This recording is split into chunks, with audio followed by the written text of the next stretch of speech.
બધાને બાળકોને પઢાવું છું અને ટ્યુશન બી કરાવું છું. અને જો આ બધાય અમારા બાળકો હજી નવું ટ્યુશન છે તો એટલે 3 જ આવે છે. પણ તમારે બી આવવું હોય તો આવી શકો છો. જો તમે હા ના કરી શકો છો. જો આ છે એને હજી દેખો આ ઘૂંટે છે અને આ કલમ ખટારો લખે છે અને ગજુ તું બી લખવા માંડો. જો છોકરાઓ અહીંયા જો બધાય બુકમાં ધ્યાન બધાયનું. તું મારી બોલપેન લઈ ગયો? લાય લેતા બોલપેન થી.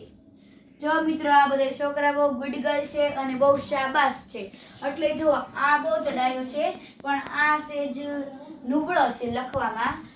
મને આ બહુ હોશિયાર છે કેમ કે કાલે હજી મેં કલમ ખટારો શીખવાડ્યો ને, ખાલી બોલતા શીખવાડ્યો ને ત્યારે લખતા આવડી ગયો મોઢે.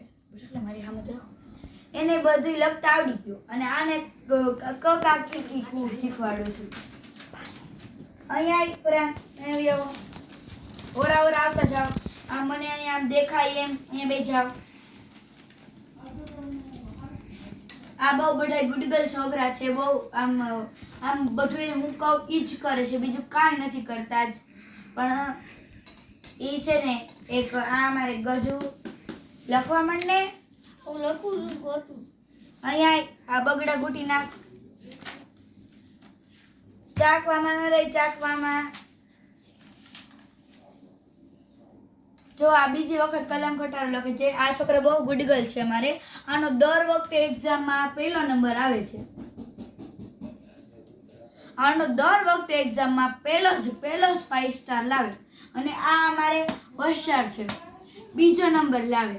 અને આ અમારે બહુ ડાયો છે પણ આમ થોડોક નુબળો છે. પણ એને થોડુંક કરતા આવડી જાય. પણ એના મમ્મી હજી કાલ જ બેઠાડ્યો છે. ચાલો બચ્ચો તમે જોતા રહેજો બધાય કેવું એ રીતના છોકરાને પડાવું છું. ગજુ તું શું લખો છો?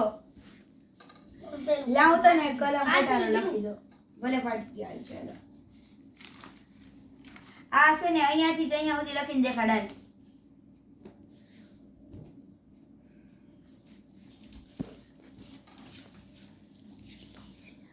देखो गाइस ये हमारा रूम है सब. मैं इसको ऐसी है हमारी. फिर देखो मैं सब ये सब पीओपी करेला है.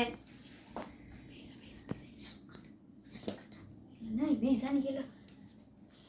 देखो ये सब बहुत अच्छे से पढ़ते हैं और परंतु परोठी वालना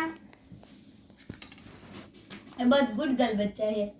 चलो तुम्हारा लिखने मड़ो और अच्छा अक्षर काटने का. हारा अक्षर काढवाना છે બધાયને.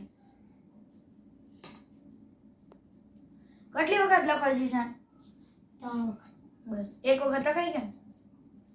સ્કૂલનો હોમવર્ક શું આપેલું છે? ચલો હું બી લખવા મળું છું.